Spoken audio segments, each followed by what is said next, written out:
एक चतुर किसान की कहानी। एक छोटी सी लोक कथा। एक दिन एक किसान अपना खेत जोत रहा था। उसी समय उस देश का राजा उस रास्ते से गुजरा। किसान को देखकर राजा ठहर गया और उसने किसान से पूछा, क्यों भाई, तुम एक दिन में कितना कमा लेते हो? किसान ने जवाब दिया, मैं केवल 4 आने कमा पाता हूँ। राजा ने पूछा, उन 4 आनों का क्या करते हो? किसान ने उत्तर दिया, एक आने से मैं खाना खाता हूँ, दूसरा आना उधार देता हूँ, तीसरे आने से कर्ज चुकाता हूँ और चौथा कुएं में फेंक देता हूँ। किसान की बात राजा को किसी पहेली जैसी लगी। वो उसका ठीक ठीक मतलब नहीं समझ सका। उसने किसान से इसे स्पष्ट करने को कहा। किसान बोला, श्रीमान, पहले से मैं अपना और अपनी स्त्री का भरण पोषण करता हूँ। दूसरा आना मैं बच्चों खिला पिला देता हूँ अर्थात उधार देता हूँ। समय आने पर वे मेरा भरण पोषण करके उसे चुकाएंगे। तीसरे आने से मैं अपने माता पिता को खिलाता हूँ अर्थात उनका कर्ज चुकाता हूँ। और चौथा आना मैं अतिथि सत्कार और दान धर्म पर खर्च करता हूँ अर्थात कुएं में डाल देता हूँ, जिसके लिए मैं कोई पुरस्कार या प्रतिफल की आशा नहीं करता। किसान का जवाब सुनकर राजा बहुत खुश हुआ और उसने किसान को अपना परिचय देते हुए कहा कि जब तक तुम मेरा मुंह 100 बार नहीं देख लो तब तक इन प्रश्नों का जवाब किसी को भी मत बतलाना।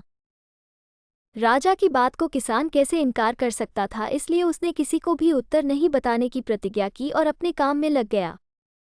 दूसरे दिन जब राजा अपने दरबार में बैठा हुआ था तो उसने मंत्रियों से पूछा, आप लोगों के लिए एक प्रश्न जवाब देने के लिए है।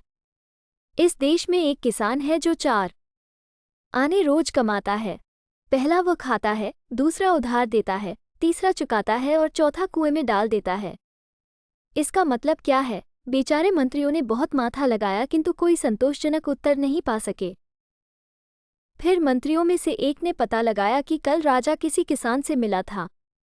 वो उस किसान के पास पहुंचा और राजा ने जो प्रश्न पूछा था उसका उत्तर बताने की प्रार्थना की। किसान ने कहा कि वो उत्तर जानता है किंतु वो तब तक नहीं बता सकता जब तक राजा का मुंह 100 बार नहीं देख ले। ऐसी प्रतिज्ञा खुद राजा ने उससे ली है।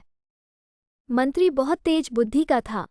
उसने झट अपनी जेब से 100 स्वर्ण मुद्राएं निकाली जिन पर राजा का चित्र छपा हुआ था। किसान ने उन मुद्राओं पर राजा का चित्र देखकर प्रश्न का उत्तर बता दिया। अगले दिन मंत्री ने राजा को प्रश्न का उत्तर बता दिया। राजा ने कहा, तुमने अवश्य उस किसान से इसका उत्तर पूछा है। फिर राजा ने उस किसान को बुलाया और पूछा, तुमने अपनी प्रतिज्ञा क्यों नहीं निभाई? किसान ने उत्तर दिया, महाराज, मंत्री जी को जवाब देने के पहले मैंने आपका चेहरा 100 बार देख लिया था। तब उसने राजा को 100 सोने की मुद्राओं वाली थैली दिखाई। राजा किसान की चतुराई से इतना प्रसन्न हुआ कि उसने उसे 100 सोने के सिक्के और इनाम में दिए। ऐसे ही वीडियो देखने के लिए हमारे YouTube चैनल को सब्सक्राइब जरूर करें।